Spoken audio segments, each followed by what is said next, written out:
everyone. Do you realize women do the work, but men get the pay? Sounds unfair, right? But for female agriculture workers in Nepal, this is not just a trend on social media, it's their daily reality. So today, our group will discuss the issue of gender wage inequality among agriculture workers in Nepal. Now, here's the paradox.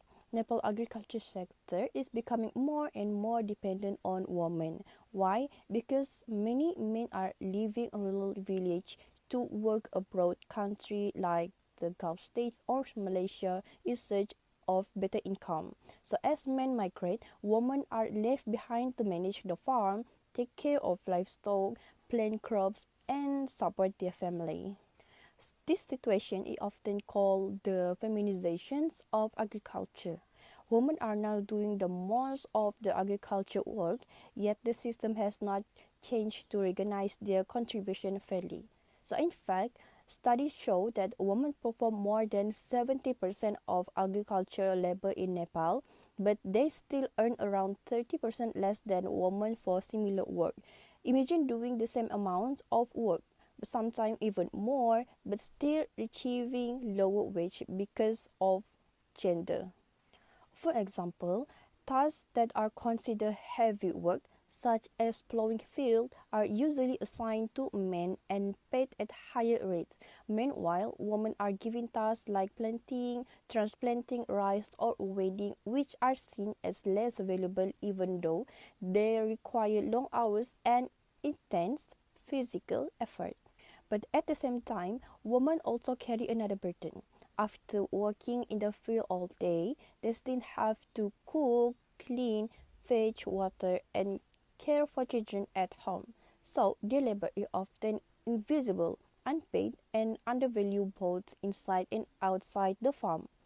This issue matters because wage inequality does not only affect women's income, it also affects educations, opportunities, family nutrition, economic growth, and gender equality in Nepalese society. So, how did we get here? Let's look at the data and evidence behind this issue. So, let us look at the actual data because numbers don't lie. In Malaysia, women are highly involved in the workforce, especially in sectors like education, healthcare, retail, and manufacturing. Despite all this, women still earn less than men on average. According to reports and labor statistics, Malaysian women can earn 20% less than men in certain sectors, even when they have the same qualification and experience. And it is not only about salary. There is also something called the unpaid care burden.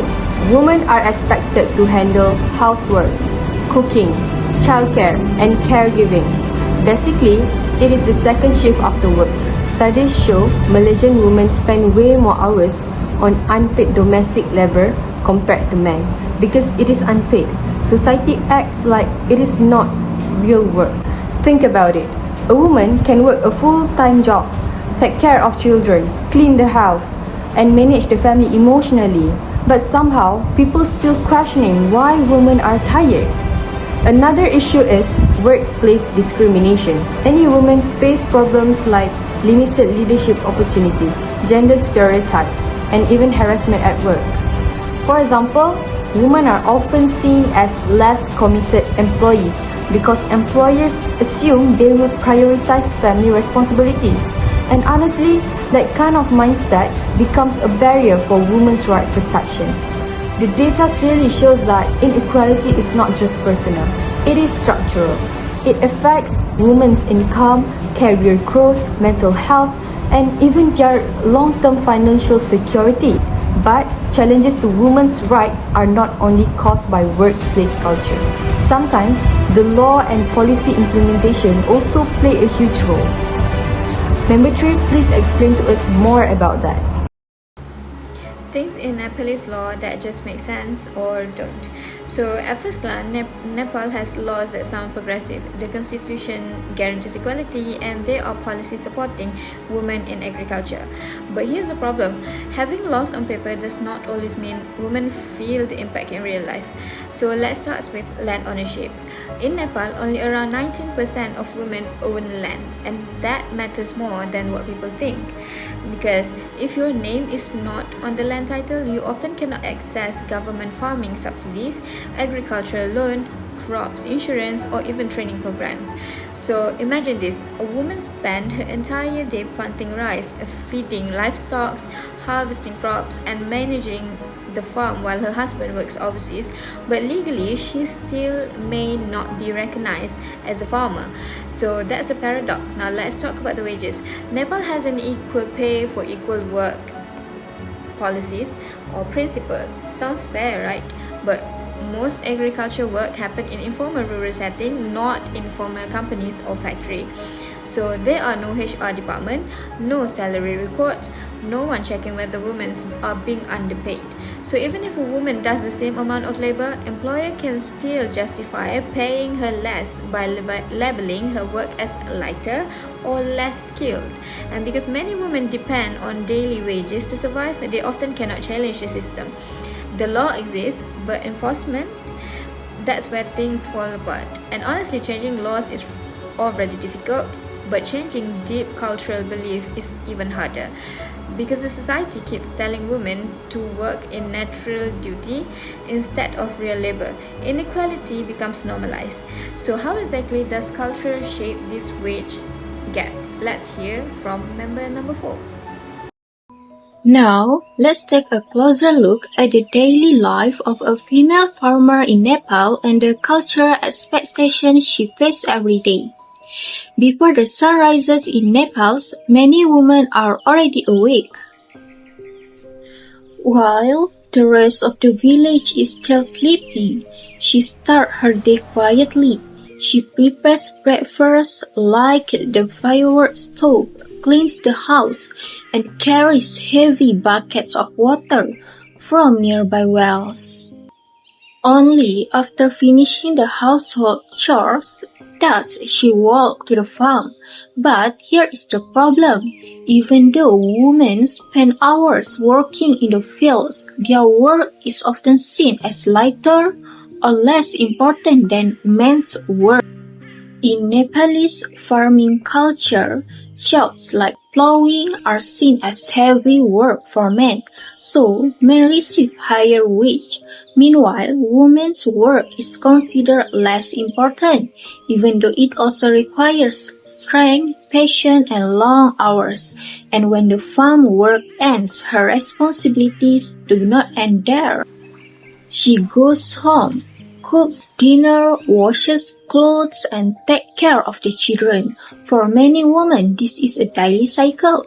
This inequality is not only caused by money, but also by deep cultural expectation, where women are expected to sacrifice silently while men are seen as the main breadwinners. And when climate disasters like floods or droughts happen, women suffer even more. So now, let's see how climate change makes this situation worse. This weekend, 9 inches of rain fell on Nepal's capital. Now, imagine this. After months of hard works, the rain never come. Or worse, the flood come too fast. In Nepal, climate change is not just an environmental problem. For women farmers, it becomes an economic crisis, a family crisis, and sometimes a survival crisis.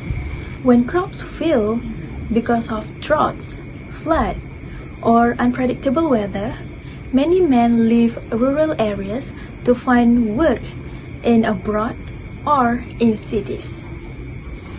But women stay behind. They stay with the children, they stay with the debt, and they stay with the failing land. Today, Women make up a huge part of Nepal's agriculture workforce, but climate disaster increase their burden even more. They work longer hours trying to save damaged crops, collect water, or find food for livestock, all while continuing unpaid care work at home.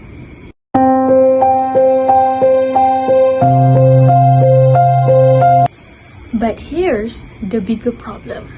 Women farmers always have less access to climate-smart technology. Things like drip irrigation system, improved seeds, crop insurance, or farming loans are usually controlled by landowners, and most landowners are men. So, if women do not own land, they struggle qualify for government support, financial aid, or agricultural training.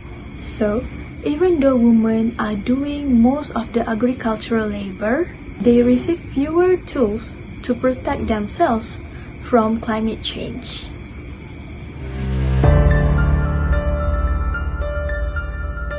And climate change doesn't wait. Every failed harvest means less income, less food, more debt, and more pressure placed on women who are already underpaid and overlooked. But despite all of these challenges, women in Nepal doesn't stay silent. They are organizing, supporting each other, and building something powerful together. So, is there any hope? If yes, it begins with women-led cooperatives. So, after hearing all these problems, the biggest question is, can things actually change for women farmers in Nepal? And honestly, yes. Because across different parts of Nepal, women are starting to fight back, not alone, but together. In places like Kafre and Dar, many women are forming farming cooperatives. These cooperatives are community groups where women support each other by sharing labor, saving, farming tools, and resources. And that may sound simple, but it's actually very powerful. Because individually, women workers usually have very little bargaining power. One woman asking for fair wages can easily be ignored, but when 14 or 15 women negotiate together, then owners are forced to resign. Some cooperatives even create their own wage agreements where members refuse to accept unfairly low pay. So instead of competing against each other's survival, they protect each other. But the impact goes beyond wages. This group also help women access better seeds, farming equipment, small loans, and climate-smart agriculture training. For many women, this is the first time they can gain financial support without depending completely on male relatives or landlords. And maybe the biggest change is confidence. Women who were once expected to stay silent are now leading meetings, managing money, and making decisions for their communities. They are no longer seen as just helpers in agriculture, they are becoming leaders. So yes, cooperatives are creating real change, but community efforts alone are still not enough. Without stronger policies for wage enforcement and government support, inequality will continue. These women are already building change from the ground up. Now, the question is, will society finally support them? Our member 7 will explain it. Imagine this, the women who feed the nation are finally paid fairly for their work. Sounds simple, right? But in Nepal, that one change could transform entire communities. Closing the wage gap is not just about fairness, it creates what experts call a triple win. The first one, it helps the women themselves. Fair wages means financial independence, better healthcare, and the ability to make decisions for their families. And the second one, it helps the children. Studies show that when women earn more, families spend more on food, nutrition, and also education. So, equal pay doesn't just change one life, it changes the next generation too. And the third one is it helps the country's economy. Women already make up the backbone of Nepal's agricultural workforce. If they had equal access to wages, land, loans, and technology, agriculture productivity could increase massively and contribute more to Nepal's national GDP.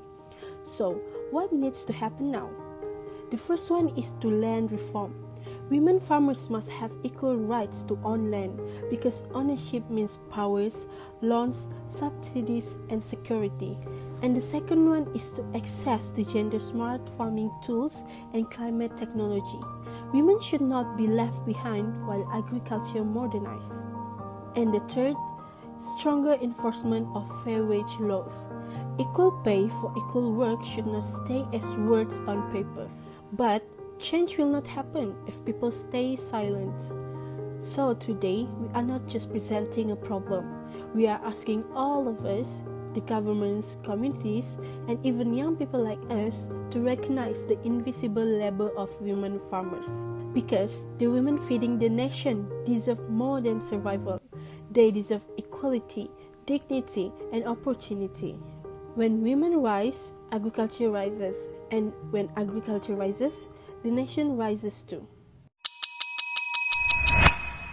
Stay loud, stay equal.